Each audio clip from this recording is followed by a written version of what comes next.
This is your illustrious host, Caleb Wonderman. And with me, I have a wonderful guest. But first, we'll introduce the regulars tonight for a really cool topic.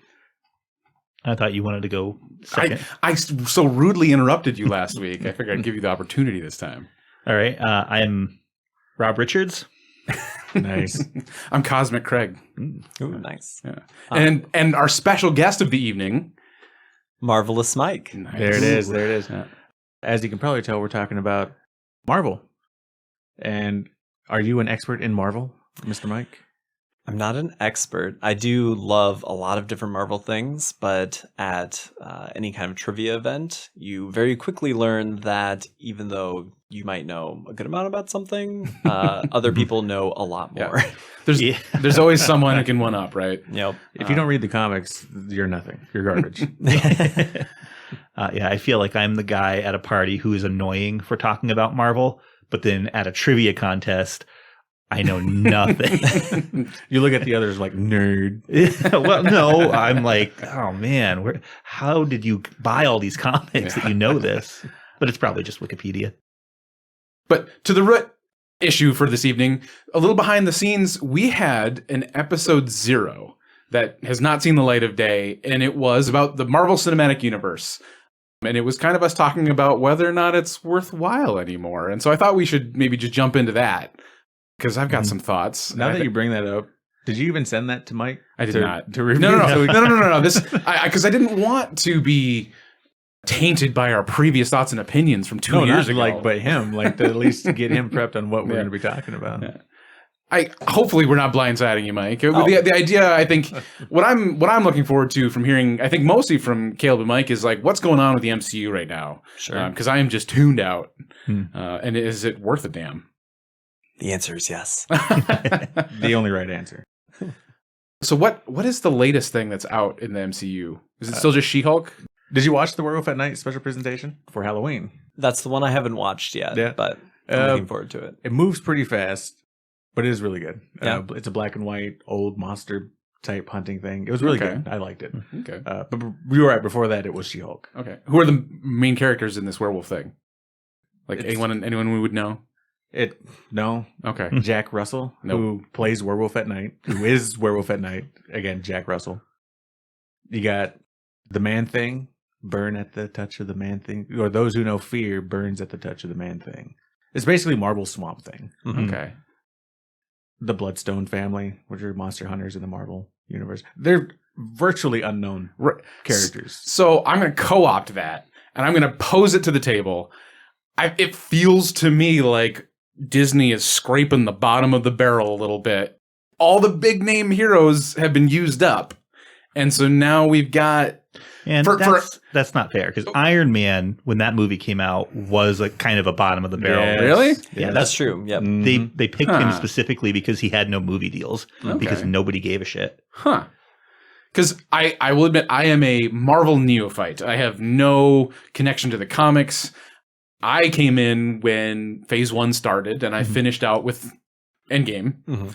Watched a little bit of Spider-Man, and then I've kind of been out ever since. And so... If it isn't a character from that arc, I don't really have a lot of knowledge. Sure. So maybe that's not a fair statement. I'd be curious your guys' opinions. As to what? Do you feel like they're scraping the bottom of the barrel a little bit, or we're at what, Phase 6 now? So we're still in 4. Are we still in 4? Mm-hmm. Okay. Yeah. The last entry in 4 is going to be technically the movie Black Panther: Wakanda Forever, but also the Christmas special Guardians is going to be in Phase 4 as well. Okay. And Ant-Man Quantumania? That's the start of Phase 5. Okay. Yeah. But so, yeah, Mike, first off, what is your experience with the Marvel universe as a whole? What's your expertise? Well, so I started, watching, I know it's not part of the Marvel Cinematic Universe, but the X-Men comics or the X-Men cartoon show in the 90s. Yeah. Okay. And Spider-Man, that cartoon show in the 90s. And that's where I started. Watched the X-Men trilogy when that came out with Patrick Stewart. Watched the Sam Raimi Spider-Man movies. And, probably have watched about every Marvel thing except the second Amazing Spider-Man movie. Okay. And which is the best one. Is it? I love that movie. I cried. I haven't seen that one, and I haven't seen the latest X-Men movie, the X-Men New Mutants or Dark Phoenix? Dark Phoenix. Yep, Okay, that's yeah. the one. So other than that, So a man of culture. yeah. And I went for a while where I had a comic pull at the comic book store and read a lot of the comics, watched the movies, and I've played the video games, just, all sorts of Marvel stuff. So the stuff that you read in the comics, did you become a little bit of like the comic, what's the word I'm looking for? Were your opinions of the movies and the shows tainted by the comics where you're like, well, it's different in these stories? No, not really, because everything is so different. I mean, and there's different comic runs, and what happened in the comics a year ago is completely irrelevant to what happens in the comics now. Or, when you completely change things. Because there was a comic run called Secret Wars, and at the end of Secret Wars, there was this battle world where the universe was destroyed and everything became conglomerated into one world ruled by Lord God Doom. And then after that, it was a totally different world. So Get it right. It's God Emperor Doom. God Emperor Dude. Put some respect on that. Yep.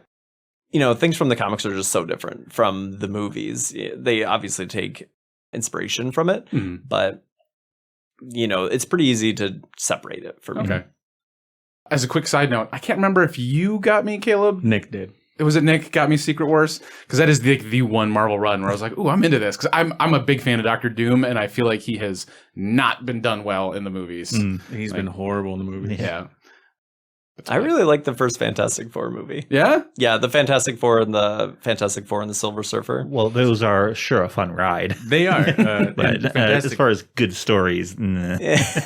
Fantastic Four is my favorite supergroup. I love the family. But Doctor Doom in the comics is so much more than what they portrayed in the movies. He is so amazing. Yeah. The world's a mess, and I just need to rule it. Yeah. There's a while he became Iron Man. Yeah. Oh. To loop back a little bit, specifically about the MCU. So maybe we should just go around the table, talk about current experience level. So I think the last thing I watched was Loki. Okay. And after that, actually, even before that, I wasn't super interested in it. But WandaVision was really good. Yeah. And then for its flaws, I liked, what was it? The Captain America thing. Falcon and the Winter Soldier. Yeah, I like that. And then Loki was also fun. But after that, I just didn't care anymore. With the whole multiverse opening up, it's just the fun thing about MCU back before Endgame really was that there was one thing that everybody was watching, and you knew you could talk about it because everybody who cared even a little bit had seen all of it up to that point. Mm-hmm. But now that it's on Disney Plus and some of it's in movie theaters and it eventually gets to Disney Plus, but is it as good? No, I don't know. I'm just not that interested anymore. It's, it's so fractured. There's no point in even talking about it for me anyway. I've got thoughts. I've got thoughts on that. I'm out. See you guys. I got thoughts on that, but I want to get around the table. So, Mike, what's your specifically to the MCU? What's your foray? So I've seen all of it except maybe all of the I Am Groot shorts and the Werewolf by Night. Just finished She-Hulk not that long ago and rewatched Loki for the second time. That is dedication. Yeah, just finished that a couple nights ago. Okay. So yeah, I'm all in. I'm excited about upcoming projects, and to your point, I understand that it does seem diluted a bit with things so spread out, but I'm here for it. You're in. Yep. And Caleb, I've seen everything similar to Mike here, except for Loki.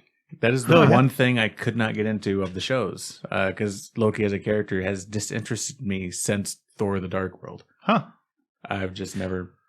Specifically that portrayal of him, or you just don't like the trickster god kind of? After the Avengers, he's been a superfluous, useless character, in my opinion. The last maybe semi-good thing, in my opinion, with Loki was Thor Ragnarok. I thought his dynamic with Thor changed in that movie, and it changed him.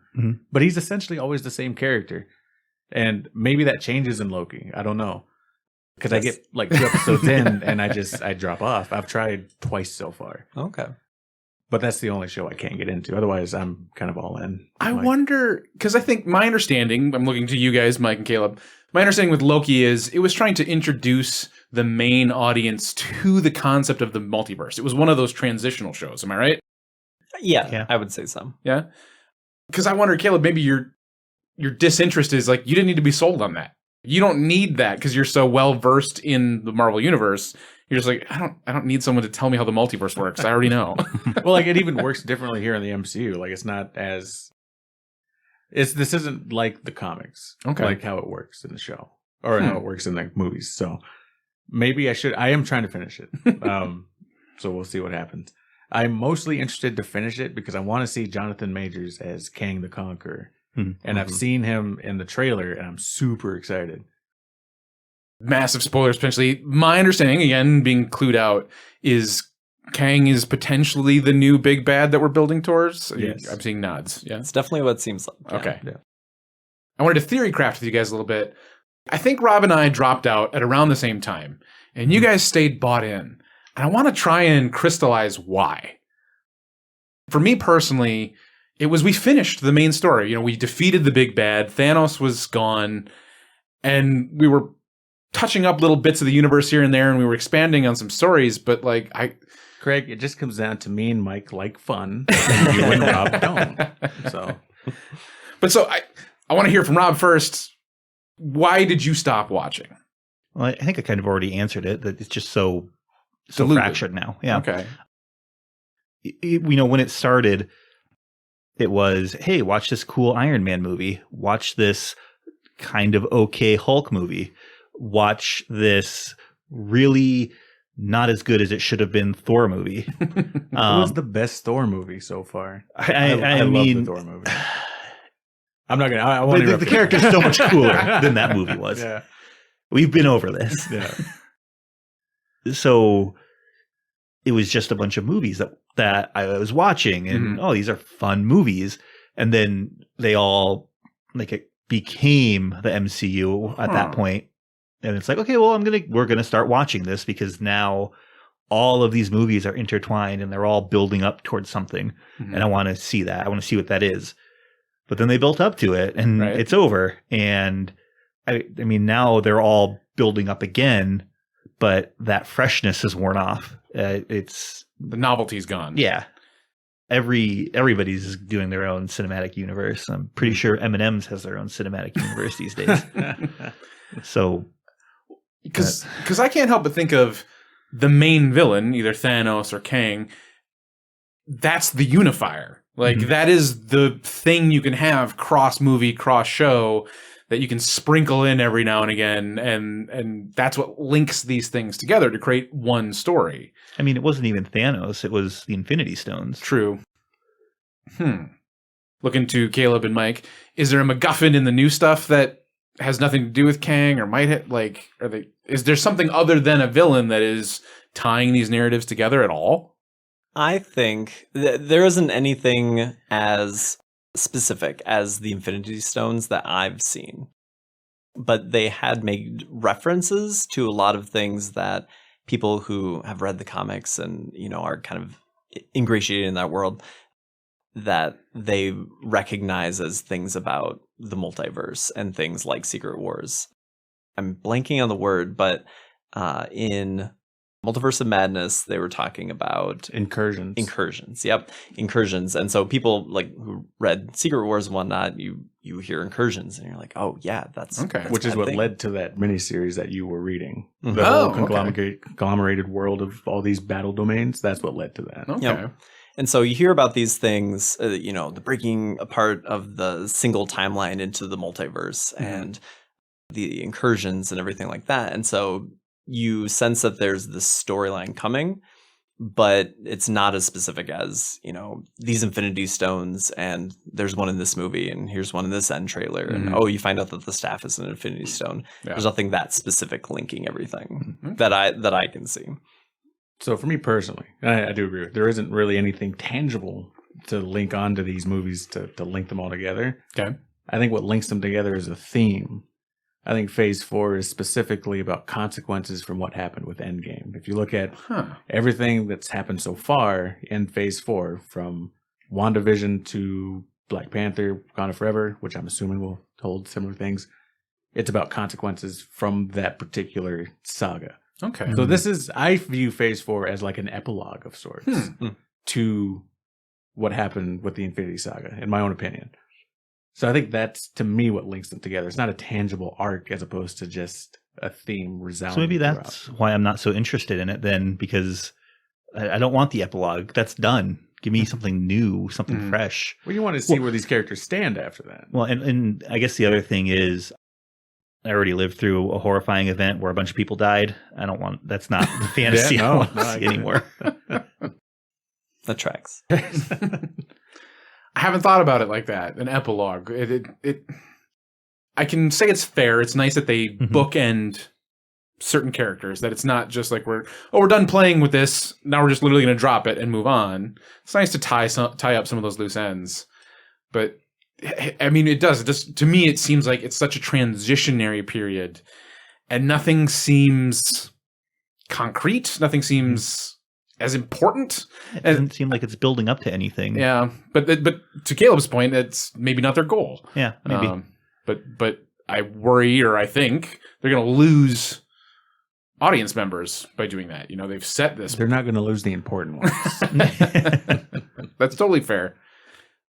I don't know that I don't fall in the target demographic anymore. I'm too old. But I think, building up to something, there were certain things teased initially, like with the first Iron Man movie and with Captain America, but there wasn't really a villain or even, much about the Infinity Stones. You saw brief glimpses of them in the post-credit sequence. And you're like, oh, this is a thing. But Iron Man to Captain America to Thor, they didn't really come together until the first Avengers movie. And so they were good movies on their own. All of them? No, they were all very good, but some of them could have been better. That's true. Are you talking about Phase 1 movies? Thor. Yeah. Just gonna drive that knife home. Gonna keep digging that twist a little bit. This is such a bad movie for how cool Thor is. So I can't help it. You badmouth Thor. You badmouth the Incredible Hulk, which is also a really good movie. I will grant you, it is the best Hulk movie ever. I did like it. Yeah, but and I will concede, Hulk is a hard character to do in a movie. Yeah. I don't know why they stopped, but I don't know why they kept trying to do that. He works better in a group setting. Yeah. Not a lot of depth in that character. There is, but it's like really hard to portray it. Well, and not in the initial stage. Like in the initial stage, it is the Jekyll and Hyde. Right. So like you don't really. And the interesting thing about Hulk is the battle between the internal battle, which just you can't really do well in a movie unless you do the like internal dialogue, which has essentially resolved now in Phase 4. Yeah.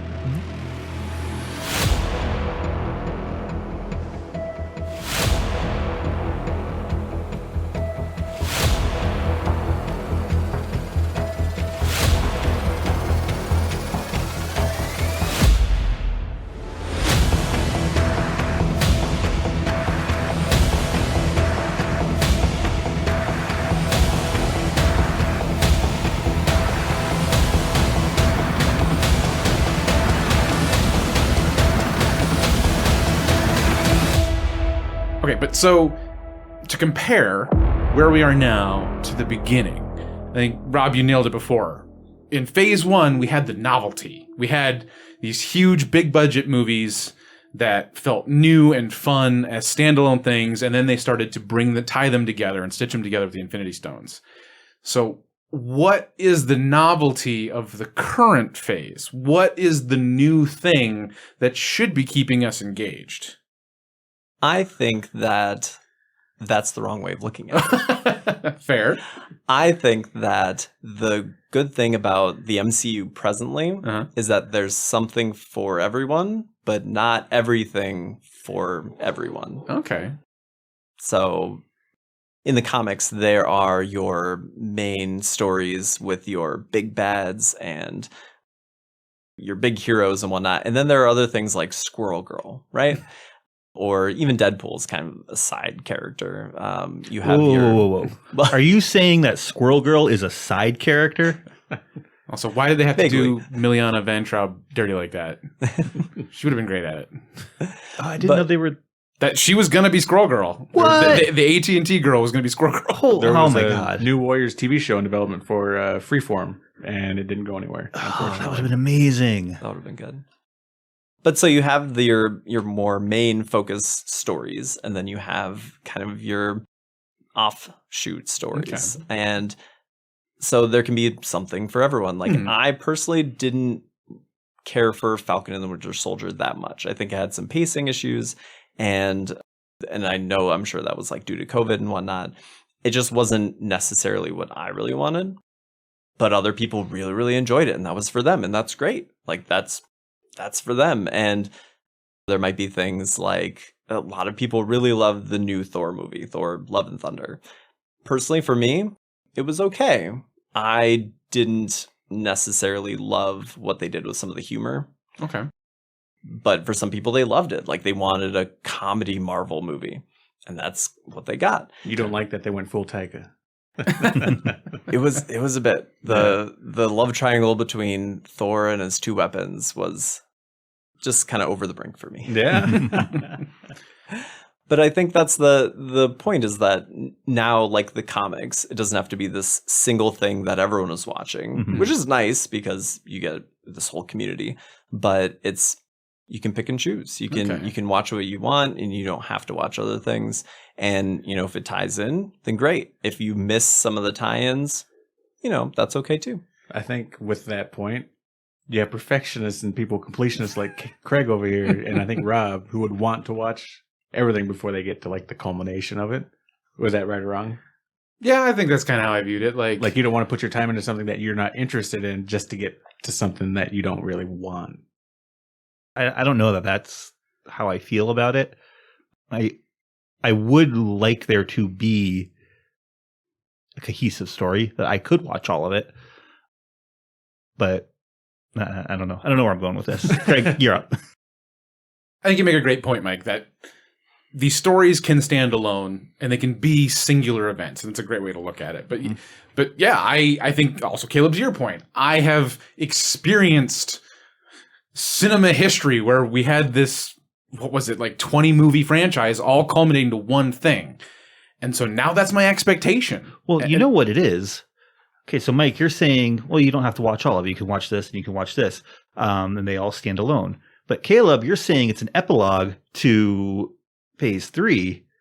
And now that I'm thinking about it, I think that is the problem, that everything seems to be predicated on what came before it. So it does kind of feel like if you miss something, you don't know necessarily how well you're going to know what's going on in the next film or show that you watch. Rob, you told me multiple times you've gotten to multiple things watching like the final episode. Yeah, the final episode. Can't jump into the middle. Yeah. This is the worst time to start a show. Yeah, because then the payoff is worth it. Okay. Okay. Versus jumping in the middle and being like, well, I'm kind of committed. Yeah. If you jump in the middle, you don't know what the answers are, and you don't even really know what the questions are. We've been hurt too many times before, Caleb. I don't know how to sell you guys on this. My emotions. I do like your comparison to the comics, though, because you are right. Like, there's these little arcs with these little characters on the shows that you don't necessarily need to watch. I'm assuming that like the next Avengers movie will have Hawkeye, and you don't need to have seen the Hawkeye show, because the Hawkeye show is just about his resolution from what happened. Mm-hmm. And I'm assuming that his next appearance isn't going to be predicated on what happened in the show. And I'm assuming the Echo television show coming out, maybe it would be nice to have watched Hawkeye, but like you're going to figure out where her character is by the first episode if you've never seen Hawkeye. These aren't stupid people. Fair. That's a big industry. Like you could jump into these first episodes of these various shows, and I'm assuming, and I have like you know where the characters are at emotionally and physically within these shows. In my own opinion, would you agree? Well, but I'm thinking of like WandaVision, where if you started watching that, you're going to have no freaking clue what's going on. But nobody did. Even people who... Well, I know, but like that's where I'm at. That's what I'm thinking. Even Falcon and the Winter Soldier, they kind of explain it. And it's hard to put myself in the shoes of someone who legitimately had no idea who these characters were. Yeah. But I feel like that wouldn't have... I mean, even for people who did know it, it didn't always land right. So I don't know. Maybe I'm just colored by those 3 shows that I did watch. I don't know, I'm just not that interested in it, man. Stop trying to change my mind, Caleb. This is the first time I've gotten directly debatable with people because I am also, like Mike, I'm a fanatical about MCU. Like, I love this stuff.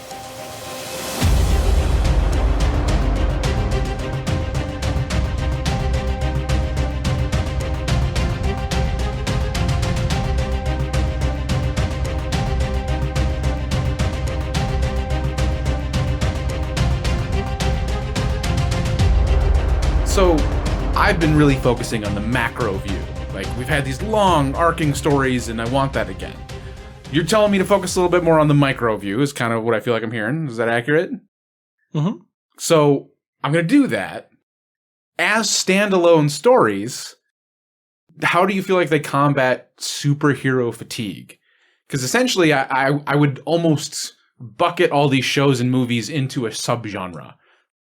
The Waititi movies are comedies, and you've got the heist movie that is Endgame Part 1, cosmic horror a little bit with the multiverse of madness. They all have these subgenres.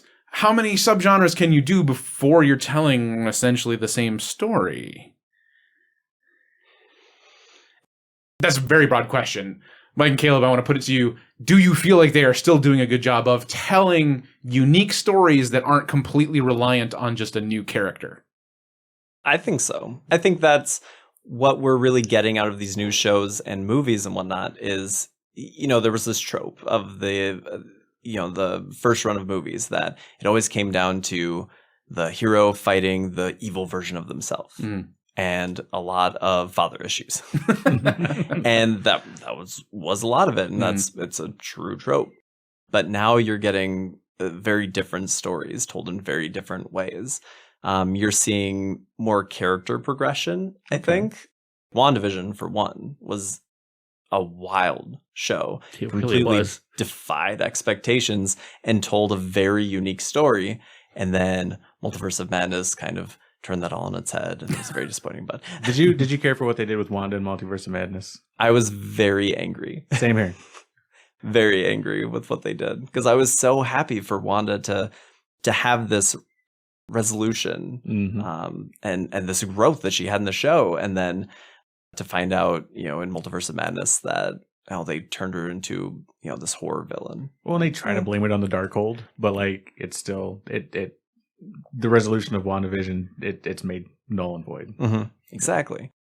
But yeah, you get these different stories that aren't just ending up with same versus same at the end of this short story, this similar battle at the end of Black Panther, at the end of Captain America, same versus same, right? Iron Man, and now you get these very different stories with different resolutions that aren't necessarily a big battle.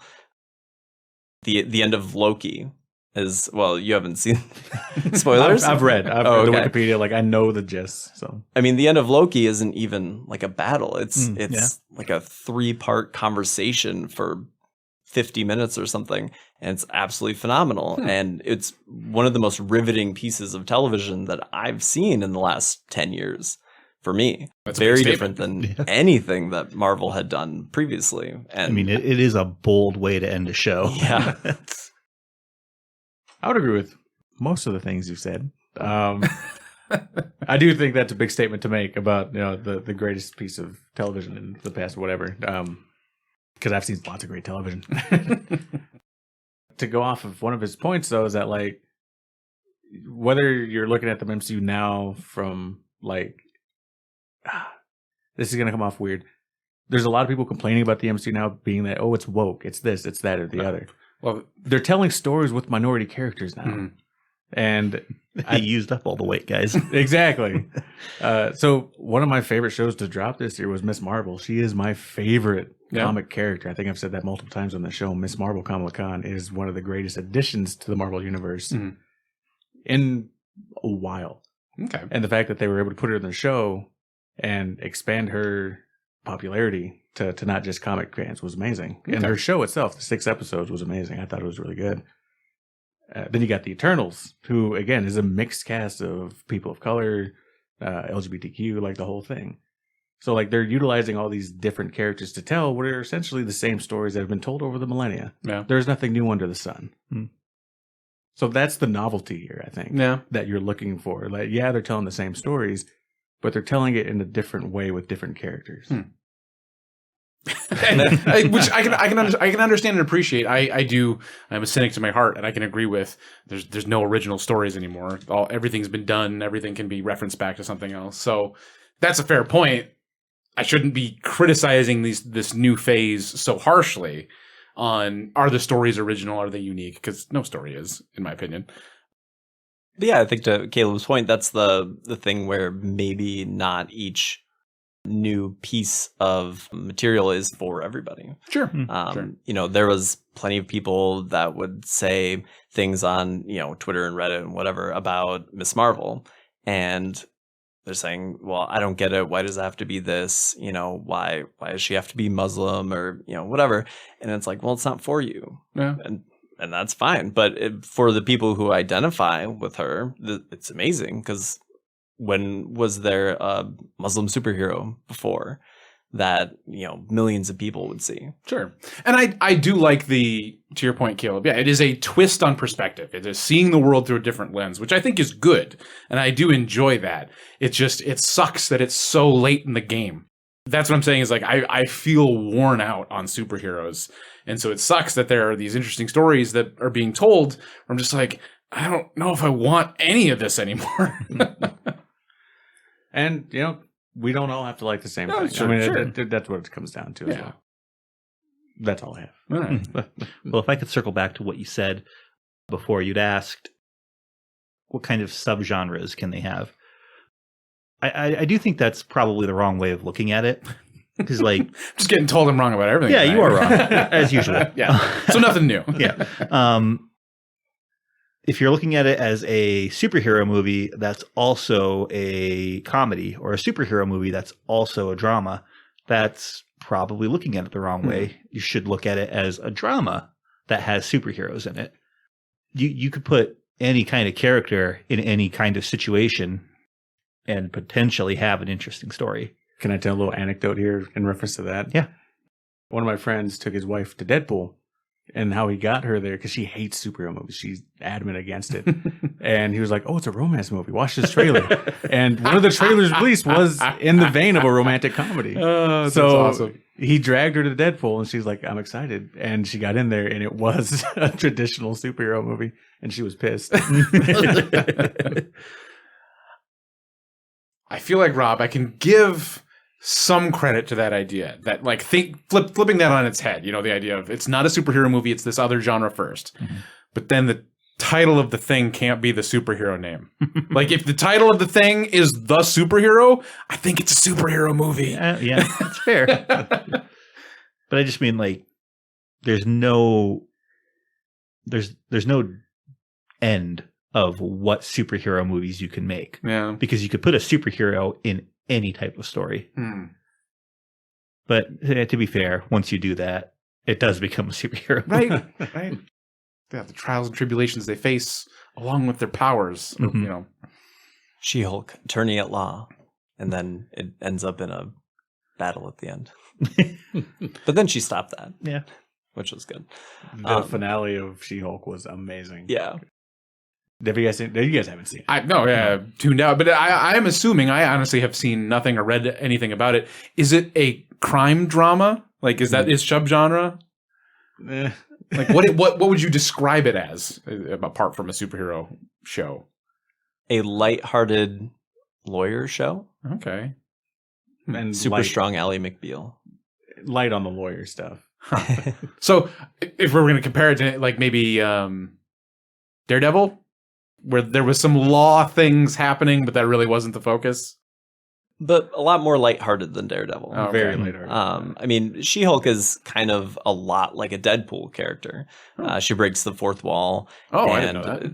Yeah, she's funny and satirical and whatnot, and so it's a funny show with also some Hulk things that happen. Okay. And some lawyer things that happen. Again, on his the fourth wall breaking, one of my favorite moments of probably Phase 4 happened at the finale, where it's about to break out into this big superhero brawl. Mm-hmm. Like all of the random bad guys throughout the season show up at the last arena, and she's like, "Whoa, hold on here. None of this makes sense." She stops everything, and then it shows her like going to the Disney Plus menu screen and jumping down into like a documentary on like the Marvel Assemble thing, and she meets up with Kevin Feige. Kevin Feige is a robot, an AI intelligent robot that's supposed to like keep everything cohesive. Yeah. And she changes the ending of her story. Like it's funny and it's amazing, but also it gave her character agency over her own ending, and I thought that was awesome. Mm-hmm. That is a unique way to do it. And it stopped the big superhero brawl. She's like, none of this makes sense. This is what Bruce would do, not what I would do. Yeah. Yeah.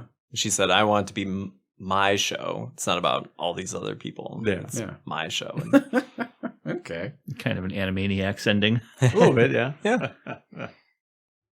Well, but I think so. One of the questions is, if you don't want to watch it anymore, is that bad?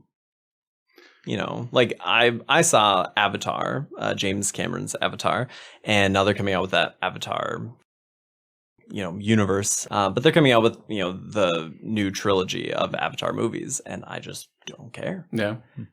They look nice. They look beautiful. I'm sure people will enjoy it, and it's just not for me. Sure. But is that bad? I fear in a lot of the things I see on like Twitter and Reddit and online spaces about the MCU is there's kind of this sunk cost fallacy. Mm-hmm. That people invested time into the series and the MCU, and when it stops being something that they enjoy, you have a negative feeling about it. Sure. You're kind of like, I wish that they would pull me back in. I wish that it was something that I want to enjoy, because there was that high of Endgame that was cinematic masterpiece and was this cultural moment almost, and you come off of that and you kind of lose that, and it's hard to move on from that. Mm-hmm. But is it a bad thing? Yeah. Everyone can decide on their own whether or not it's a good thing or a bad thing. But I think something just crystallized for me is we need the preamble to the next big moment. There has to be time and effort and multiple stories told before we can get to another Endgame moment. So I understand, and I got to give the MCU the leeway of, there's got to be some meat for the grinder before we can get to that point again. But yeah, like you said, it was such a cultural moment that it feels like anything that happens from now on is just going to be kind of a carbon copy. Mm-hmm. I don't know how you get around that. Yeah, I wonder if how much of that negative feeling that I want something that'll pull me back in is because, at this point in pop culture, we kind of lack a weekly television show. Mm-hmm. In the 90s, everybody was talking about Seinfeld. Mm-hmm. Once a week, you had something new to talk to everybody about. For a while, it was Game of Thrones. But now media is just so fragmented at this point that you want something big like the MCU to bring everybody back together. Yeah. So you just have that common point of reference that everybody knows what you're talking about. And I don't want to just shit on the MCU. I have almost no interest in watching the House of the Dragon or House of Dragon or whatever the hell it's called. Like, yeah, I will shit on any show with you. What were you going to say? That Caleb? sounds like a spinoff of Strikes Or Fancy. Craig and Rob shit on things, which you might get some fetishists involved. Jeez. Anyways, you were saying. No, you were saying. You were going to say something as Rob was going. I think you're looking at it through a nostalgic lens. Yeah. You're maybe I think I heard somebody say once that like people say like, oh, I wanted to live like Paris in the 20s, New York in the 70s. I'm romanticizing things, and you don't realize how bad it actually was. Yeah. MCU in the 2010s. MCU in the 2010s, and we're also saying that from a point we were younger in the 2010s when these things were coming out and things were better for us. Not that things are bad for us now that we're older, but like we were younger. Life has made me bitter and cynical, Exactly. Caleb. There's no joy in anything anymore. That is a good point, though. Even looking back, I mean, the moment that Captain America picks up Mjolnir, the audience applauds in the movie theater. You know, that's amazing. But to get there, you had to watch Thor: The Dark World.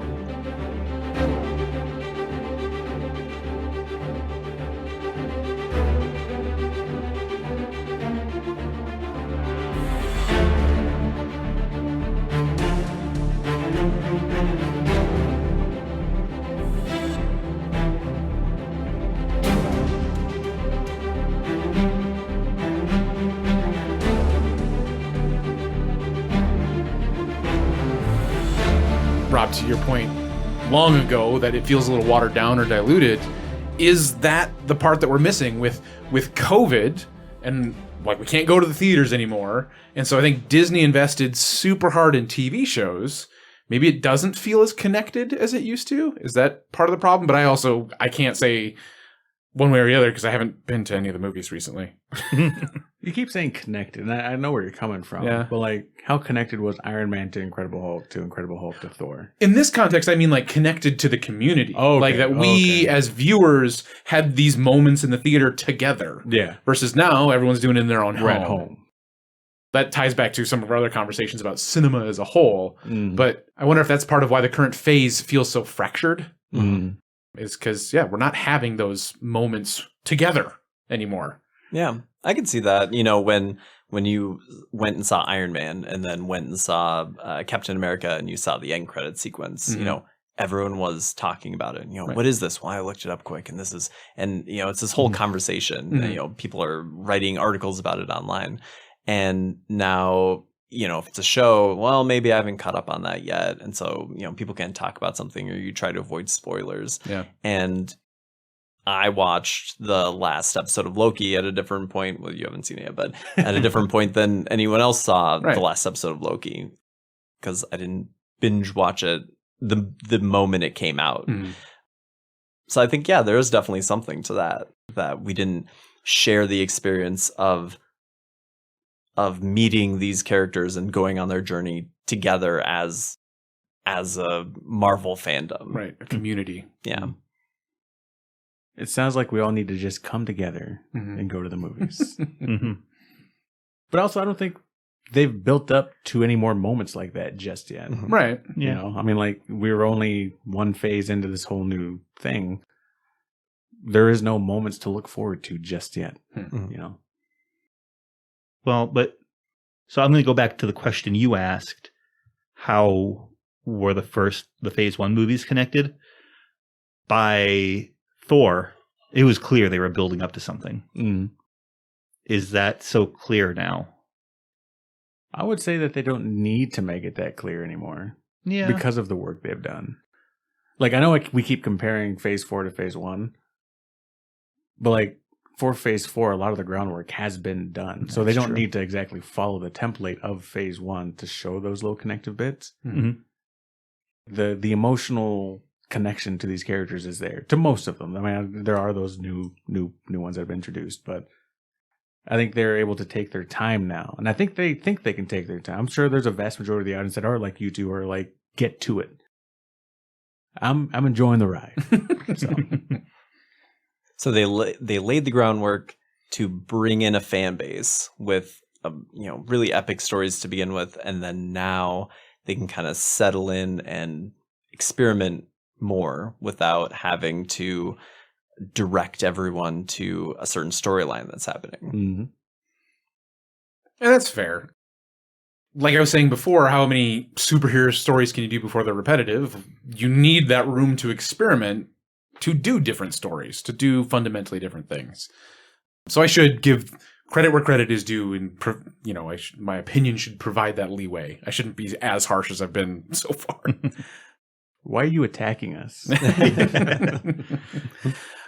It's more I'm trying to crystallize and portray and communicate my own disinterest. I don't even know where it's coming from. So this is just more me spitballing than anything else. Yeah, I hope no one thinks that I'm attacking the MCU, because if you're still getting joy out of it, that's great. Mm-hmm. I honestly believe that.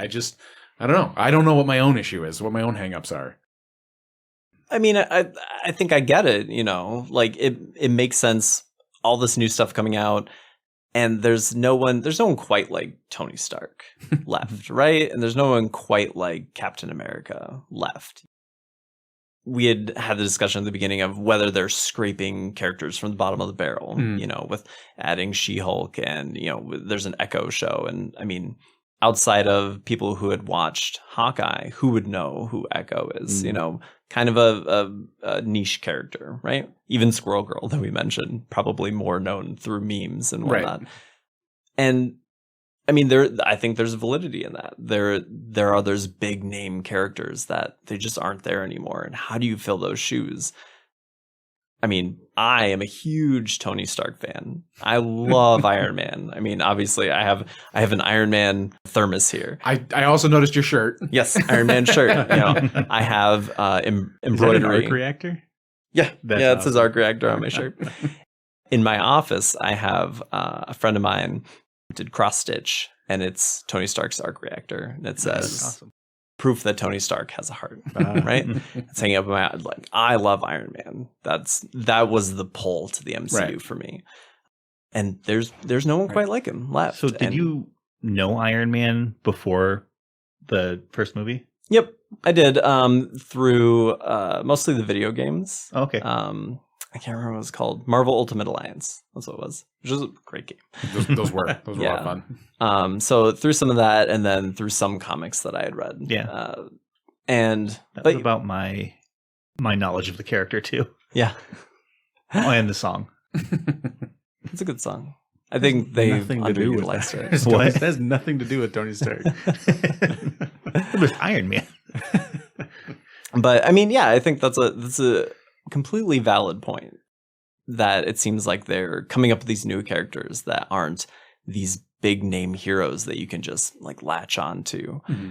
I don't know if any of them have as bombastic a personality as Tony Stark either. Right? Like, I don't think they're all as intriguing as Tony Stark was. As much as they're trying to make Doctor Strange that person, he's just not that interesting. Mm-hmm. And even as someone who likes Benedict Cumberbatch, I don't like him in that role. It makes me disinterested in Doctor Strange. I like the idea of Doctor Strange, but not that particular portrayal, if I'm being honest. Another reason I haven't watched Multiverse of Madness. Well, I think personally that, like, if they were going to center, because the whole MCU has been centered around Tony Stark until now. Right. And I think if they're going to center it around a character, it would have been T'Challa. It would have been Black Panther, in my opinion. Yeah. I think he was the next sort of big personality to take it, and unfortunately, that probably would have kept me in. Yeah, that's a really good point. Just a little. I remember when he passed. I think I texted our group chat. Like, I cried. Yeah, and I think I told you guys that I was upset that day. Like, it was a big loss. Yeah, for sure. So you do kind of miss that core central figure that you can like turn to. Like, I'm a fan of this. So I mean, I think it makes sense that people would start falling off and becoming less interested when they start having more shows and more stuff that at a certain point it's like, how do I watch all of this? And then you feel like if you haven't watched it, well, then I'm not going to know what's going on with this, or it's not going to tie in with this. And you just kind of start to lose that interest. I think that's perfectly valid. The question is, are you asking us to reel you back in? Well, and that wasn't the question, but as we have been talking, I have been thinking, like, no, I should give some of this other stuff another shot. Maybe I needed to be on a superhero hiatus for a bit, and now I can get back into it. Is this the first time on this show that one of us have changed our minds? Yes. I'll get back to me in a couple months after I've maybe watched some more of the shows and I've decided, yes, they are worth my time, or no, they're not. Yeah. But I'm more open to the idea now. You guys have spiked my interest a little bit. I think you guys have struck my fancy. Ooh. Name drop. And it's part of knowing that you're not going to feel that epic Endgame moment in a Hawkeye show. Yeah. You know, and we want that. I mean, heck, in WandaVision, that was mind-blowing and amazing. And I bawled at the end of that show and felt a lot. Did I feel as much in Hawkeye? No. Yeah. But it's a different show. It's somewhat about managing expectations, which Marvel hasn't done a good job of preparing us for. Yeah. When we've been talking about how they set up Thanos, 20 film villain that they set up. Right. How do you come off from that? How do you come down from that high without feeling a little disappointed? Yeah. No, I think that's totally fair, and I think that sums up in a nutshell where I'm at, and so yeah, like I said, maybe I just needed time. I just needed time to cool off. I needed time to just be, and then now I can get back into it. I need to go do other shows. Rob? First. What about you? Yeah. You coming with us? You coming with us? I'm not coming with you, but I'm not totally checked out. But you got to give me something that's really gonna kick me in the ass and make me want to watch it. Yeah. Wakanda Forever. Well, okay. But I mean, in all honesty, watching all these shows, it just cuts into my Star Trek time. You had to name drop Star Trek. I had to. At least once. Is there a new Star Trek? Well, yeah. Oh, dear sweet Jesus. Don't get him started. There's 3 We're that are we're out of time. ongoing. We're out of We're out time. of time. Let's go. Gonna nip it in the bud. Save it for later. Yeah. Fair enough. There's a 5th one we could do this week or this month. Yeah. If you want to do that, you can dive into Star Trek. I understand where people would be coming from, why they would drop off. I have a Pavlovian response to the Marvel opening credit song. You Literally. start salivating. Right? That is totally understandable. Yep. And even now with the new one where you see Tony snapping in the little Marvel logo, Yeah. it still chokes me up, right? Yeah. I just feel a lot for it. But for people coming off of it, I think that's understandable. You want to watch things that you enjoy. Right. And think that's perfectly fine. But for me, I'm going to be there for Wakanda Forever and Quantumania, Loki season 2, Echo. I'm down for all You're of it. in. Are you going to be there this Thursday in the Brookings Theater? Black Panther? Probably not this Thursday, but as soon as I can. I Maybe got my maybe ticket Friday already. for a Oh, minute. yeah. I didn't know it was coming out that soon. Yeah, this Oh, Thursday. I got my that's ticket. I'm nuts. ready to go. Nice. I So- took the day off. It's unfortunate that this episode will come out just after that. Yeah. That we can't include discussions about that as well. I'm not going to be as nice as you. If you hate the MCU now, you're wrong. And I hate you. So. I don't hate it. and I'm willing to admit it. You swayed me a little tonight. You warmed my heart a little bit. So I appreciate the other perspectives because I Did he needed grow that, I in think. 2 sizes? Yeah. But yeah, I think maybe I'm curious, Rob, if we suddenly started talking about it all the time, like if it was back in the zeitgeist, in your personal zeitgeist, would that make you more inclined to watch something? I'd probably have to watch it, Yeah. but I don't think I'd be as personally excited. But that could be wrong. Maybe Yeah. if you started watching it, that would be the excuse I needed to watch it and then find the show that I like. Also, you live 4 blocks away. I'll just come over to your house and be like, "We're watching WandaVision." All right, yeah. Just project it through my window. Yeah. Have you not seen WandaVision? No, I've seen WandaVision. Oh, sorry, I haven't yet. You look offended. You haven't seen I have not WandaVision? seen WandaVision. And I couldn't tell you why, because everything about it looks incredible, but I just haven't given it the time yet. Sure. Yeah, So. Craig checked out the moment Tony Stark snapped. Yeah. That was it for him. So I'm done. Done. I get that. He's done. I'm done. Thank you so much, Mike, for being on the show tonight. It was absolutely wonderful to chat with you about Marvel. Really appreciated it. I think Caleb needed a buddy with the Marvel pro Marvel opinion. Sure. They're constantly against me. Oh, well, that's no good. I don't feel like we're against you, Caleb.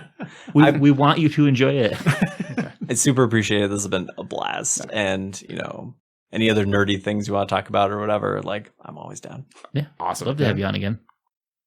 Well, this has been a wonderful conversation. Rob, Craig, tell the viewers where they could tell us their MCU opinions.